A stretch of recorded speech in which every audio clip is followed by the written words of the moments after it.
Dames et messieurs, c'est la une de l'actualité internationale. C'est une grosse peur qui vient d'envahir la France. La France vient de faire un revirement à 180 degrés concernant l'utilisation ou le gel des avoirs russes. Vous n'êtes pas sans le savoir, il y a de cela quelque temps, les discussions houleuses entre Paris et Berlin, en tout cas entre les membres de l'Union européenne, ont eu lieu par rapport aux avoirs russes qui sont dans leurs banques, qu'ils ont gelés. D'ailleurs, ce qu'il faut dire, c'est que ils ont déjà pris des montants colossaux dans ce montant russe-là, dans l'argent russe, pour, disent-ils, financer l'effort de guerre en Ukraine. La France a déjà reçu sa part, je crois quelque chose de 100 milliards d'euros. Sur un montant global de 300 milliards, la France a reçu une avance de 100 milliards afin de pouvoir 300 milliards, non, 300 millions. La France a déjà reçu 100 millions pour pouvoir apprêter les armes qui devront être transportées en Ukraine. Alors, ils ont grignoté dans cet argent de la Russie depuis tout ce temps. Maintenant, ils sont parvenus à la conclusion selon laquelle l'accord de cessez-le-feu qui va être signé pour permettre d'avoir une même mise sur la Russie, puisqu'ils estimaient toujours que la Russie va vraiment violer l'accord de paix ou le cessez-le-feu. Ils ont donc mis un garde-fou, Paris et Berlin. Ils ont dit, bon, écoutez, ce que nous allons faire, allons-y dans le cessez-le-feu. Si la Russie viole le cessez-le-feu, on va geler les avoirs russes, on va les utiliser à notre manière. Donc c'était une opportunité, une aubaine pour eux de pouvoir bouffer cet argent. Mais c'est mal connaître la Russie. La Russie ne parle pas. Jusqu'à ce que ces dernières décisions de Donald Trump sont tombées, on a vu Zelensky qui est sorti pour dire qu'il est prêt à signer un accord de paix, quel que soit le prix qu'il faut payer. Et c'est ainsi donc que la France fait un revirement spectaculaire. Oui, sans son ami Berlin, sans l'Allemagne. Donc, la France fait un revirement spectaculaire. Alors, qu'est-ce que la France dit? Et ce que la France vient de dire, c'est le fruit d'une grande peur. La France a peur de la Russie, mais vraiment peur de la Russie. Vous savez, lorsqu'on parle des puissances mondiales, la Russie vient en première position en termes de nucléaire. La Russie est largement devant les États-Unis d'Amérique. Largement. Après la Russie, ce sont les États-Unis d'Amérique. Ensuite, c'est la Chine. Et puis, voilà, en Europe, il n'y a que deux pays. On a la France et puis quel autre pays? Le Royaume-Uni.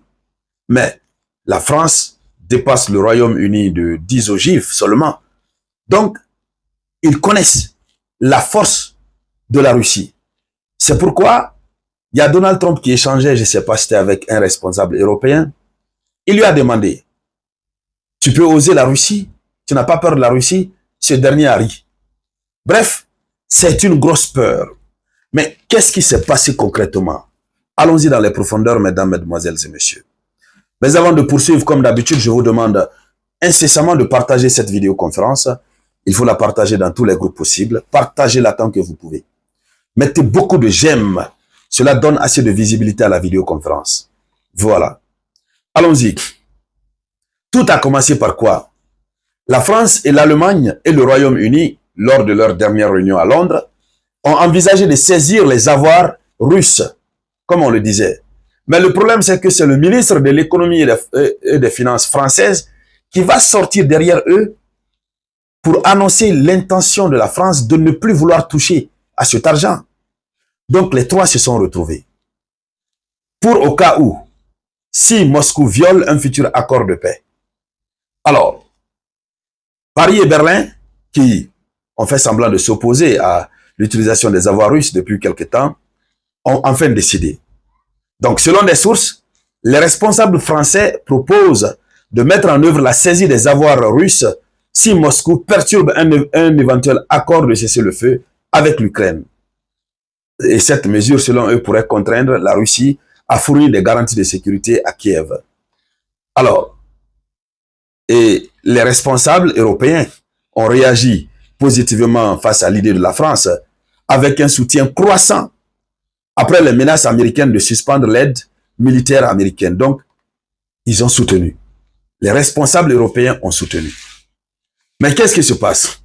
Donald Trump, qui a pris le décret de suspendre l'aide militaire américaine à l'Ukraine, même le partage des informations, des renseignements, le décret n'est pas encore entré en vigueur. Jusqu'à preuve du contraire, Donald Trump continue, l'Amérique continue d'échanger des informations avec l'Ukraine. Alors, eux, ils ont soutenu. Et maintenant, qu'est-ce qui se passe? C'est le ministre de l'économie et des finances français qui sort.